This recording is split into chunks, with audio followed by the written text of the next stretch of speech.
Imagine a torture method that leaves no scars, spills no blood, and breaks no bones.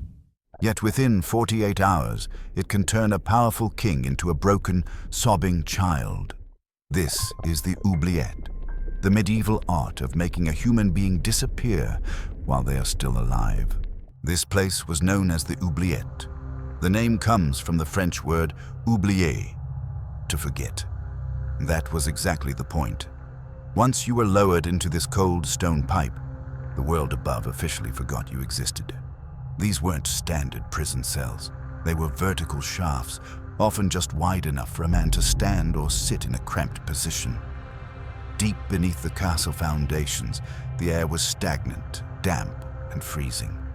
There were no windows, no clocks, no way to tell if it was high noon or the middle of a winter night. For the first few hours, most prisoners believed they could endure it. After all, there was no rack, no whip, no physical pain. But the human brain is not designed for a vacuum. It's not just the mind that breaks, it's the body's internal clock. Scientists today call it the circadian rhythm. In the oubliette, this rhythm is shattered. Without the sun, your brain stops producing the hormones that tell you when to sleep and when to wake. Within 48 hours, your body temperature fluctuates wildly. Your digestion slows down. You begin to experience microsleeps, where you black out for seconds while standing up, drifting into nightmares while your eyes are still wide open. You aren't just in a prison of stone, you are now a prisoner of your own failing biology. In total isolation, the mind begins to starve.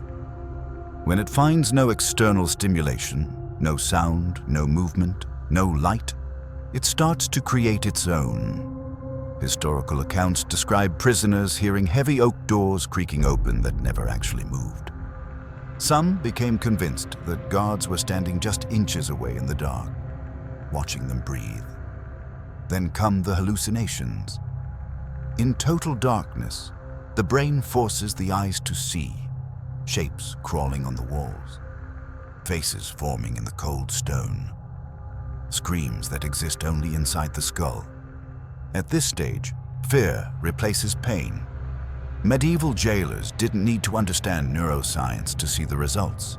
They watched strong, defiant men begin to shake.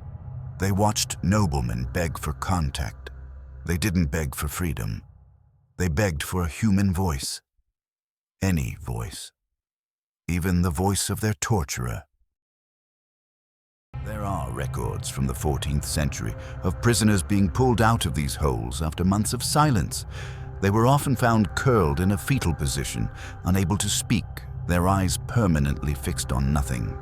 Even if they were granted a royal pardon, the oubliette had already done its work. They couldn't handle the sunlight. They couldn't understand the concept of a simple conversation. They had become living ghosts, men who breathed, but whose souls had been left behind in the damp darkness of the pit. For the medieval state, this was more effective than an execution. A dead martyr is a hero. A broken, mindless shell of a man is a warning. Unlike physical torture, this method left no evidence for the public to see. No blood to explain, and that made it a terrifyingly efficient tool for the crown. It broke the resistance without creating martyrs. It destroyed the person, but kept the body alive. In the Middle Ages, torture wasn't always about hurting the flesh.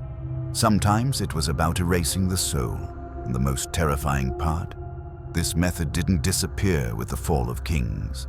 It simply evolved.